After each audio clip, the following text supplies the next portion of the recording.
72వ సర్గము తనతల్యగు కైకేయి ద్వారా తాండ్రియగు దశరథుని మరణవార్తను సీతారామలక్ష్మణుల వనవాస వృత్తాంతమును విని భరతుడు మిగుల పరితపించుట.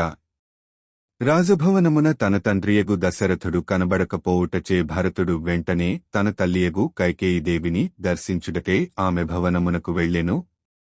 ఇంతవరకును మాతామహుని కేకేరాజు కడనున్న భరతుడు తన దగ్గరకు రాగా కైకేయి అతనిని జూచి పట్టలేని ఆనందముతో బంగారు సింహాసనము నుండి ఒక్క ఎదుటున లేచెను. ధర్మాత్ముడైన ఆ భరతుడు కళావహీనమైయున్న తన మాతృగృహమున ప్రవేశించి తల్లి యొక్క శుభచరణములకు ప్రణమిల్లెను. అంతట కైకేయి తేజస్వి అయిన ఆ భరతుని అక్కున జేర్చుకొని శరమును మూర్కొని అతనిని ఓడిలో కూర్చుండబెట్టుకొని ఇట్లు ప్రశ్నింపసాగెను. నాయనా భరత, పూజ్యులైన తాతగారి ఇంటి నుండి బయలుదేరి ఎన్ని దినములు గడిచినవి? రథముపై వేగముగా పయనించుటచే నీవు త్రోవలో అంతగా అలసిపోలేదుగదా? మీ తాతయైన కేకే మహారాజు మేనమామ యుధాజిత్తు కుశలమేగదా? కుమారా, తాతగారి ఇంట సుఖముగనే ఇంటివిగదా? అన్నీను పూసగృచ్చినట్లు చెప్పుము. తల్లి కైకేయి తనను ఇట్లు అడిగిన పిమ్మట రాజకుమారుడు కమలాక్షుడు అయిన భరతుడు కేకే రాజ్యమున తాతగారి ఇంట తన అనుభవములను అన్నింటినీ యథాతథముగా ఆమెకు ఇట్లు వివరించెను. అమ్మా, నేను తాతగారింటి నుండి బయలుదేరి నేటికి 7 రాత్రులు గడిచినవి. అక్కడ తాతగారు నామెనమామ యుధాజిత్తు మొదలగువారు అందరును కుశలమే. శత్రుభయంకరుడైన కేకే మహారాజు తాత గారు నాకు సమృద్ధిగా ధనమును రత్నములను మొదలగువానిని కానుకలుగా ఇచ్చిరి. అవి అన్నీను వాహనములపై వచ్చుచు దారిలో నున్నవి. నా కొరకు వచ్చిన దూతలు నన్ను తొందరపెట్టుటచే ఆ కాన్కల వాహనములను తిన్నగా రావలసనదని చెప్పి నేను ముందుగా వచ్చితిని. నేను ఇప్పుడు నిన్ను కొన్ని విషయములను గూర్చి అడిగెదను. వాటిని గురించి నాకు దెల్పుము. తల్లి, సుఖావహనమైన నీ బంగారు తల్పము తండ్రిగారు లేకుండా శూన్యముగానున్నదేమి? మహారాజుగారి పరిజనులు ఎల్లరును సంతోషముగా లేరేమి? మా తండ్రి అయిన దశరథ మహారాజు నా తల్లివైన నీ యొక్క భవనమునందే ఎక్కువగా నివసించుచుండునుగదా? ఆయనను దర్శించు నిమిత్తముగానే నేడు నేను ఇచ్చటికి విచ్చేసితిని. ఆయన ఇక్కడ కనబడడేమి? మా తండ్రి ఎక్కడున్నాడో తెలుపుము. ఆయన పాదములకు నమస్కరింతును. మా పెత్తల్లేన కౌసల్యాదేవి ఇంటిలో ఉన్నాడా ఏమీ? రాజ్యలోభముచే మోహమునకు లోనయున్న ఆ కేకేయి భయంకరమైన అప్రియమైన దశరథుని మరణవార్తను తాను ప్రియమైన దానినిగా భావించుచు ఏమీ ఎరుగని భరతునకు ఇట్లు ప్రత్యుత్తరమిచ్చెను. నాయనా భరత, నీ తండ్రి అయిన దశరథ మహారాజు గొప్ప మహాత్ముడు, మిథుల పరాక్రమశాలి, యజ్ఞాచరణశీలుడు, సత్పురుషుల పాలిటి పెన్నిధి. సమస్త ప్రాణులను పొందెడి పరమగతియే మీ తండ్రికిని ప్రాప్తించెను. భరతుడు ధర్మప్రసిద్ధిచే ఉత్తమమైన ఇక్ష్వాకు వంశమున జన్మించినవాడు. ఆయన హృదయము పవిత్రమైనది. అతడు తల్లి పలికిన ఆఘోరవార్తను విని దారుణమైన పితృశోకమునకు లోనై తటాలున నేలపై కులెను. హాహాతోస్మి, అయ్యో తండ్రి, నన్ను వదిలి వెళ్ళితివా అను దయనీయమైన దీనమైన వాక్కును పలుకుచూ విలపింపసాగెను. మిక్కిలి భుజబలము గలవాడును పరాక్రమశాలి అయిన భరతుడు చేతులను నేలకు కొట్టుచూ నేలపైబడి దొర్లసాగెను. పిమ్మట మహాతేజస్వి అయిన భరతుడు పితృమరణ వార్తను విని దుర్భరమైన దుఃఖమునకు లోనై కలత చెందిన మనస్సుతో శోకాక్రాంతుడై విలపించెను. నా తండ్రిగారి చక్కని ఈశయ్య ఇంతకుముందు శరత్కాలము నందు పూర్ణచంద్రునితో విలసిల్లుచున్న నిర్మలాకాశము వలె ఉండెడిది. అయ్యో, ఆతల్పమే నేడు ధీశాలి అయిన మహారాజు లేనందున చంద్రుడు లేని ఆకాశము వలెను నీరెండిపోయిన సముద్రము రీతిగాను వెలవెలబోవుచున్నది. విజేతలలో శ్రేష్ఠుడైన ఆభరతుడు అంతులేని దుఃఖమునకు లోనైనవాడై అందమైన తన ముఖమును వస్త్రముతో కప్పుకొని కన్నీరుగార్చుచు బిగ్గరగా ఏడువసాగెను. అప్పుడు దేవతుల్యుడును గజమువలె గంభీరుడును సూర్యుని వలె ప్రతాపశాలియు చంద్రుని వలె ఆహ్లాదకరుడును గండ్రగొడ్డలి చేత నరకబడిన సాలవృక్షం యొక్క మ్రానువలె నేలపైబడియున్నవాడును దుఃఖముతో కుమిలిపోవుచున్నవాడును ఆయన ఆ భరతకుమారుని కైకేయి లేవనెత్తి ఇట్లు నుడివెను. రాజకుమార, లేలెమ్ము. ఓ యశస్వి, నీవు నేలపైబడి ఇట్లు దొరలుచుంటివేలా? నలుగురి చేతను గౌరవింపబడు నీవంటి సత్పురుషులు ఇట్లు దుఃఖింపరు.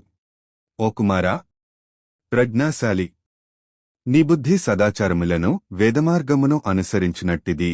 అది దానయజ్ఞాదులను నిర్వహించుటకు యోగ్యమైనది. తీవ్రమైన సూర్యకాంతివలె అది నిశితమైనది. భరతుడు పొంగిపొరలివచ్చుచున్న దుఃఖముతో భూమిపై అటునిటు పొరలాడుచు చాలతడవు వెక్కి వెక్కి ఏడ్చెను. అనంతరము అతడు కొంత నిబ్బరము తెచ్చుకొని తల్లితో ఇట్లు పలికెను. మహారాజు శ్రీరామునకు యువరాజ పట్టాభిషేకమునైనను సంకల్పించియుండవచ్చును. లేదా తానే ఒక యజ్ఞమును చేయుటకు తలపెట్టేయనను ఉండవచ్చును. అందులకే నన్ను త్వరగా అయోధ్యకు రమ్మని పిలిపించుచున్నాడేమో అని భావించి సంతోషముతో నేను ఇచ్చటికి వచ్చితిని. నేను అచట అనుకున్నది ఒకటి, ఇచట జరిగినది వేరొకటి. నా ఊహలు అన్నియును తారుమారైనవి. నా గుండె పగిలిపోయినది. అనుక్షణమూ నాపై ప్రేమానురాగములను జూపుచు నా హితమును గోరెడి నా తండ్రి నాకు కనబడడాయను. అమ్మా, నేను వచ్చడి లోపలనే తండ్రిగారిని కబళించిన ఆ మహావ్యాధి ఏమిటి? మరణకాలమున ఆయన ఎదుట నుండి ఆయనకు అంత్యసంస్కారములను నిర్వహించిన ఆ రామాది సోదరులందరూ నిజముగా ధన్యాత్ములుగదా. సహజముగా నేను నాన్నగారి దగ్గరకు చేరినప్పుడు ఆయన నన్ను చేరదీసి నా శిరస్సును మూర్కొనుచుండెడివాడు. కాని ఇప్పుడు నేను ఆయన సమీపమునకు చేరినను మూతుడయుండుటచే ఆయన నన్ను గుర్తించుటయే జరగదుగదా. ఎట్టి క్లిష్ట కార్యములనైనను అవలీలగా సాధించెడి నా తండ్రి దుమ్ము కొట్టుకునియున్న నా శరీరమును తన చేతితో శుభ్రపరచుచుండెడివాడు. అప్పుడు ఆయన చేతి సుఖస్పర్శ నాకెంతో హాయిగా నుండెడిది. ఇప్పుడు ఆ చేయి ఎక్కడా? ఆయన చేతి సుఖస్పర్శను పొందెడి భాగ్యము నాకు ఇంక కలుగదుగదా. అద్భుతమైన కార్యములను శతము అవలీలగా సాధించినట్టి ప్రజ్ఞామూర్తియగు శ్రీరాముడు నాకు అన్నమాత్రమేగాదు, తండ్రి, బంధువు, సర్వస్వము అతడే. నేను ఆయన దాసుడను. నేను ఇచ్చటికి చేరినట్లుగా వచ్చియున్నట్లుగా వెంటనే ఆయనకు తెలుపుము అన్న జ్యేష్ఠ సోదరుడు తండ్రితో సమానుడు. ధర్మమును బాగుగా ఎరిగిన ఆ శ్రీరాముని పాదములకు నేను ప్రణమిల్లిదును. ఇప్పుడు ఆ ధర్మాత్ముడే నాకు పరమగతి. నా తండ్రి ధర్మవేత్త, నిత్యము ధర్మమును ఆచరించువాడు, సత్యమునకు కట్టుబడియుండువాడు, దృఢ సంకల్పుడు, పూజ్యుడు, తిరుగులేని పరాక్రమముగలవాడు. అట్టి నా తండ్రి అవసాన దశలో ఆయన నాకొరకే ఇచ్చిన సందేశమును వినగోరుచున్నాను అని ప్రశ్నించిన భరతునితో కైకేయి జరిగిన వాస్తవమును ఇట్లు చెప్పెను.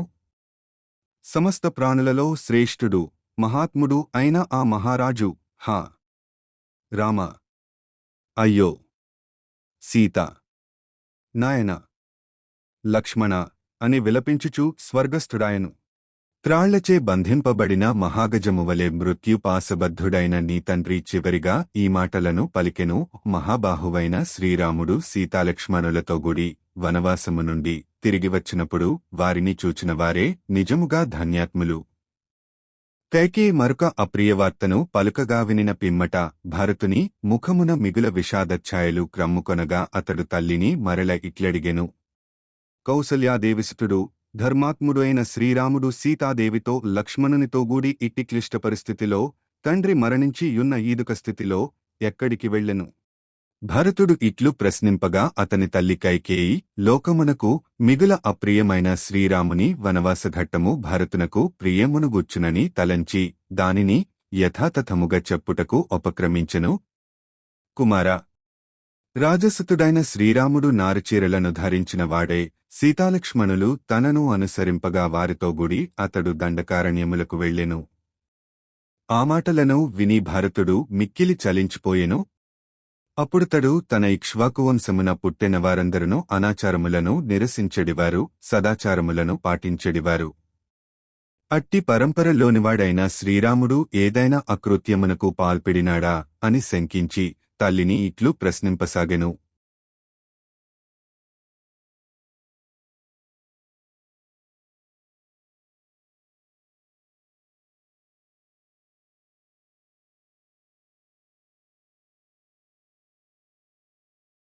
భ్రూణ గర్భవతి, భ్రూణము గర్భము, గర్భస్థ శిశువు, భ్రూణహత్య గర్భమును పోగొట్టుట, గర్భస్థ శిశువును చంపుట, భ్రూణహుడు భ్రూణహత్య చేసినవాడు, భ్రూణహత్య చేయుట మహాపాపము, హత్య చేసిన వానివలె అతడు దండకారణ్యములకు ఏలపంపబడెను. అంతట చపలచిత్తయైన కైకేయి తన స్త్రీ స్వభావమును అనుసరించి జరిగిన వృత్తాంతమును ఉన్నది ఉన్నట్లుగా అతనికి వివరింపమొదలెడెను. నేను చాలా తెలివిగలదానను అని గర్వపడుచుండునదియు మూర్ఖురాలును ఆయన కైకేయి తన కుమారుడైన భరతుని యొక్క ప్రశ్నలకు సమాధానముగా సంతోషముతో ఇట్లు పలుకసాగెను. కుమారా, శ్రీరాముడు ఏ బ్రాహ్మణుని సొత్తును ఏ కొంచెముగూడా అపహరింపలేదు. ఏ దోషమును చేయని ధనికునిగాని దరిద్రునిగాని అతడు హింసింపనేలేదు. అతడు పరసతిని కన్నెత్తియేనను చూడడు. నాయనా భరతా, మీ తండ్రి అయిన మహారాజు శ్రీరామునకు యువరాజ పట్టాభిషేకమును చేయుటకు సంకల్పించెను. వెంటనే ఆ వార్త నాకు తెలిసెను. అప్పుడు నేను లోగడ మీ తండ్రి నాకు వాగ్దానము చేసియున్న వరద్వయమును అనుసరించి శ్రీరాముని వనవాసమునకు పంపవలసనదిగాను నీకు యువరాజ పట్టాభిషేకమును చేయవలసనదగను మహారాజును కోరితిని. అప్పుడు నీ తండ్రి తన సత్యప్రతిజ్ఞను వాగ్దానమును నిలబెట్టుకొనుటకై శ్రీరాముని అడవులకు పంపెను. అప్పుడు సీతాదేవియు లక్ష్మణుడును ఆయనను అనుసరించి వెళ్ళిరి. మిక్కిలి ఖ్యాతివహించిన ఆ మహారాజు తన ప్రియపుత్రుడైన శ్రీరాముడు కనుల ముందర కనబడకపోవుటచే పుత్ర శోకము వలన మిగుల పరితప్తుడై స్వర్గస్థుడాయెను. రాజనీతిజ్ఞుడవైన ఓ భరతా, నీకొరకై ఈ విధముగా ఈ సమస్త కార్యమును నేనే నిర్వహించితిని. కనుక నీవు మహారాజ పదవిని చేపట్టుము. ఓ పుత్ర, నీవు శోకసంతాపములను వీడుము, ధైర్యమును వహింపుము. ఈ అయోధ్యానగరమునకును నిష్కంటకమైన ఈ కోసల రాజ్యమునకును ఇక నీవే అధిపతివి. నాయనా భరతా, అందువలన బాగుగా విధివిధానములను ఎరిగిన వశిష్ఠ మహర్షి మొదలగు ప్రముఖులైన బ్రాహ్మణోత్తములతో గూడి సాటిలేని పరాక్రమశాలి అయిన నీ తండ్రియగు మహారాజునకు అంత్యసంస్కారములను నరపుము. వెంటనే ఈ కోసల రాజ్యసింహాసనమున పట్టాభిషిక్తుడవు కమ్ము. వాల్మీక మహర్షి విరచితమై ఆదికావ్యమైన శ్రీమద్ రామాయణమునందలి అయోధ్యాకాండమునందు 72వ సర్గము సమాప్తము.